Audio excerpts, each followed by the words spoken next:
কমলিনীর রাগ ভাঙাতে কমলিনীকে কাছে টেনে নিল নতুন। হ্যাঁ বন্ধুরা, এমনটাই দেখা যাবে। বিস্তারিত জানতে ভিডিওটিতে লাইক দিয়ে চ্যানেলটি সাবস্ক্রাইব করে দেখতে থাকুন।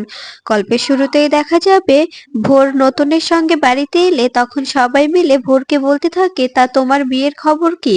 তুমি বিয়ে করবে না? আমাদের বাড়িতে বিয়ে, তুমি বিয়েতে এসো। এরপরে দেখা যায় তখন ভোর বলতে থাকে, আসলে আসলে আমি বিয়েটা করতে চাচ্ছি না, বিয়ে নিয়ে এখনো কিছু ভাবিনি। কারণ আমি তো নতুন দাকে নিজের আইডিয়াল মনে করি, নিজের পছন্দ মনে করি। ওরকম তো আর কেউ কাউকে পাবো না, তাই বিয়ের কথা ভাবতেও পারছি না। তখন কুর্চি বলতে থাকে, তুমি হয়তো ভুলে যাচ্ছ যে নতুন দা আমাদের বৌদির হাজবেন্ড, তাই তুমি নতুন দার দিকে নজর দিও না, ব্যাপারটা ভালো দেখায় না। তখন দেখা যায় তখন ভোর বলতে থাকে, বুঝতে পারলাম না আপনাদের কথা। তখন বর্ষা বলতে থাকে, আপনি বুঝতে পারছেন না? আসলে ওরা বলতে চাচ্ছে যে আপনি যে কথাটা বললেন, কথাটা কেমন যেন গায়ে বেঁধে গেল, তাই ওরা এভাবে বলছে। তখন দেখা যায় ভোর বলতে থাকে, আমি তো কথাটা সেভাবে বলিনি, আপনারা যদি অন্যভাবে নেন এতে তো আমার করার কিছু থাকবে না। তখন দেখা যায় কমলিনী বলতে থাকে, না না, অন্যভাবে নেওয়ার কি আছে, সেভাবে ওরাও বলেনি, ওরা একটু মজা করে বলছে। তখন দেখা যায় ভোর বলতে থাকে, ঠিক আছে, আমি আমি তবে এখন আসি। আসলে আমি সোজাসাপটা কথা বলতে পছন্দ করি তো, তাই আমি কথাটা বলে ফেললাম, প্লিজ কিছু মনে করবেন না। তখন দেখা যায় নতুন বলতে থাকে, না না, ওরা কি মনে করবে? কিছু তো মনে করার নেই, কিছু মনে করবে না ওরা।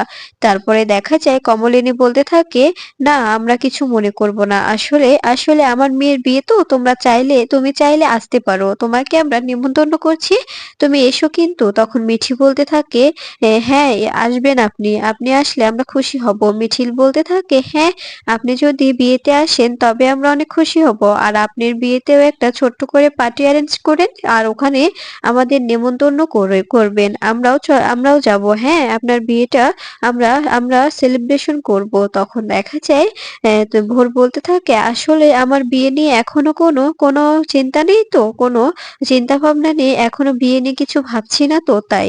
এরপরে নতুন বলতে থাকে, সময় চলে যাচ্ছে, এসো আমি তোমাকে ড্রপ করে দিয়ে আসি।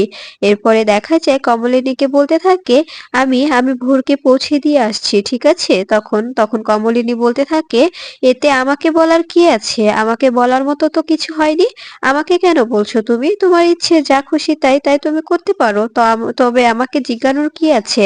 এরপরে নতুন ভোরকে পৌঁছে দিয়ে এসে ঘরে এসে কমলিনীকে বলতে থাকে, আচ্ছা তুমি কি রেগে আছো? তখন কমলিনী বলতে থাকে, না না, আমি রাগবো কেন? রাগার কি কিছু হয়েছে নাকি? আমি রেগে থাকবো কেন? তখন দেখা যায় নতুন বলতে থাকে, আর তুমি যে ও বাড়িতে গিয়েছিলে, ও বাড়ি থেকে কিছু বললো? তখন কমলিনী বলতে থাকে, সেটা যখন এতক্ষণে জিজ্ঞেস করার সময় পাওনি, তবে মাঝরাতে কথাটা জিজ্ঞেস করার কি হলো? মাঝরাতে তো কথাটা জিজ্ঞেস করার কোনো প্রশ্নই আসে না।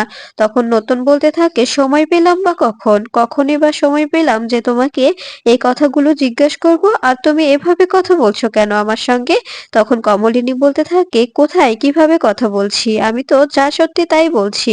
তোমার যখন কিছু কিছু মনেই হয়নি, কিছু মনে ঘোর বের করেনি যে এই কথাগুলো জিজ্ঞেস করতে হবে, তবে এখন জিজ্ঞানোর তো কিছু আমি খুঁজে পাচ্ছি না। তখন নতুন বলতে থাকে, আচ্ছা তোমার কি হয়েছে? তুমি সত্যি করে বলো তো, এভাবে তো কথা বলো না, তবে আজকে এভাবে কথা বলার মানেটা কি? তখন কমলিনী বলতে থাকে, কই কিছুই হয়নি, আমার কিছুই হয়নি, কি বলবো আমি আপনাকে? তখন দেখা যায় নতুন বলতে থাকে, তুমি তুমি এভাবে বলছো, অনেক কথাই দেখছি ঘুরিয়ে পেঁচিয়ে বলছো, তার মানেটা কি একটু জানতে পারি? তুমি কি ভোরের কথায় কষ্ট পেয়েছো? ও তো বাচ্চা মেয়ে, ওর কথায় কান দিয়ে কি হবে বলো? তখন কমলিনী বলতে থাকে, তুমি যতটুকু বাচ্চা মনে করছো ঠিক ততটুকু বাচ্চা ও নয়।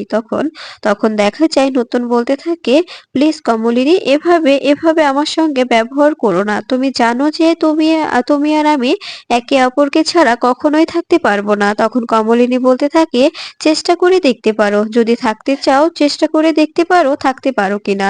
তখন নতুন বলতে থাকে, এভাবে বলছো কেন? এরপরে এরপরে কমলিনীর রাগ ভাঙানোর জন্য কমলিনীর কাছে যায় আর কমলিনীকে কাছে টেনে নেয়। তখন কমলিনী বলতে থাকে, প্লিজ এভাবে আমার কাছে আসবে না, আমার কাছে আসার চেষ্টা করবে না, বলে দিলাম। তখন নতুন বলতে থাকে, এখন তো তুমি আমার বন্ধুর বউ নয়, এখন তুমি আমার বউ, তবে আমি কেন কাছে আসতে পারবো না? আমার যখন খুশি আমি তখন আমার বউয়ের কাছে আসতে পারবো। তখন তখন দেখা যায় কমলিনী বলতে থাকে, না না, আমাকে কি আর এখন চোখে বাঁধে? আমাকে তো চোখে পড়ে না, তাই না? তখন দেখা যায় নতুন বলতে থাকে, ও হচ্ছে আমাদের আমাদের ছেলে মেয়েদের বয়সী, ওকে নিয়ে এভাবে এভাবে জেলাস ফিল করার তো কোনো কারণ নেই কমলিনী। তুমি এভাবে কথা বলছো, মনে হচ্ছে তুমি ওকে নিয়ে জেলাস ফিল করছো।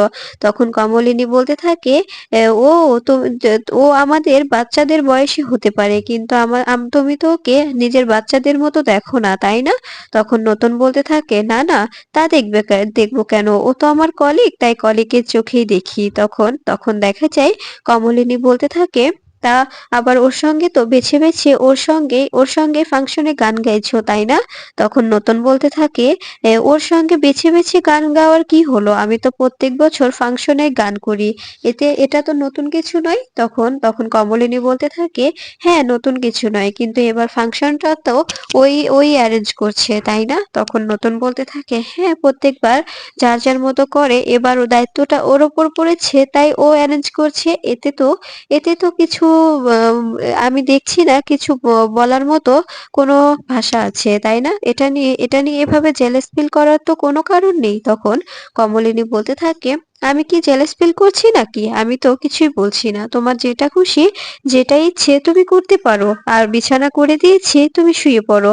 তখন দেখা যায় এই বলে কমলিনী জানালার কাছে এসে জানালা খুলে দেয় আর রতন বলতে থাকে, কি হলো? আমি বিছানায় শুয়ে পড়বো কেন? তুমি এমন করছো কেন? আমাকে তো জানতে হবে, তাই না? তখন দেখা যায় কমলিনী বলতে থাকে, আজকাল তো তোমার এ বাড়িতে দম বন্ধ হয়ে আসছে, তাই না? তখন নতুন বলতে থাকে, কেন হঠাৎ এরকম কথা? তখন কমলিনী বলতে থাকে, হ্যাঁ, আমার যে আত্মীয় স্বজন, আমার মেয়েগুলোকে তোমার পরিচয় দিতে সমস্যা হচ্ছে, তাই না? তখন নতুন বলতে থাকে, আমি কি কখনো বলেছি যে তোমার বাচ্চাদের পরিচয় আমার দিতে লজ্জা লাগছে? বাচ্চাগুলো তো আমারও, তাই না? এটা কি তোমার একার ছেলে মেয়ে? আমারও তো ছেলে মেয়ে, আমি কি কখনো বলেছি যে আমি ওদের পরিচয় দেব না? তখন কমলিনী বলতে থাকে, আসলে আমার অল্প বয়সে বিয়ে হয়েছিল, অল্প বয়সে বাচ্চা কাচ্চা হয়েছে, আমার ছেলে মেয়েগুলো বড় বড় হয়ে গেছে, তাই আমাকে বিয়ে করে তোমার তো এখন ওদেরকেও স্বীকৃতি দিতে হচ্ছে, তাই না? সবার সামনে বলতে হচ্ছে যে ওদের বাবা তুমি, তাই তোমার যদি কোনো সমস্যা হয় এই জন্যই বলছিলাম। তখন নতুন বলতে থাকে, আমি তো কখনো বলিনি যে আমার এতে সমস্যা হবে।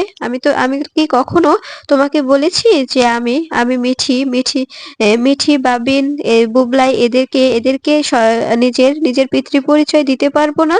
তখন দেখা যায় কমলিনী বলতে থাকে, না না, আমি তা বললাম কখন? আমি কি বলেছি যে তুমি পরিচয় দেবে না? কিন্তু তোমার সমস্যা তো হতেই পারে, তাই না? এত বড় বড় বাচ্চাদের নিজের নিজের কলিগদের সামনে বাচ্চা পরিচয় দেওয়ার, এটা তো একটা কথাই। আর আর তুমি যদি ওই মেয়েটাকে যদি এই কথাগুলো না বলতে, তবে ভোর মেয়েটা কি করে জানলো যে আমার মেয়ের বিয়ে? তোমার কেউ না, তোমার বাচ্চা নয়, আমার মেয়ের বিয়ে। তখন দেখা যায় নতুন বলতে থাকে, ও কি করে জানলো? এটা আমি কি করে বলবো? তখন কমলিনী বলতে থাকে, ও তো বলেই গেল যে সবসময় নাকি তোমার সবকিছুতে ও নজর রাখে, ও তোমার পাশাপাশি থাকে, তোমার সবকিছু ফলো করে। তবে তুমি জানো না যে ও কি কি করে জানলো? তখন নতুন বলতে থাকে, প্লিজ কমলিনী, এভাবে এভাবে বলো না। এরপরেই দেখা যায় কমলিনীর এমন কাণ্ড দেখে হাসতে থাকে নতুন।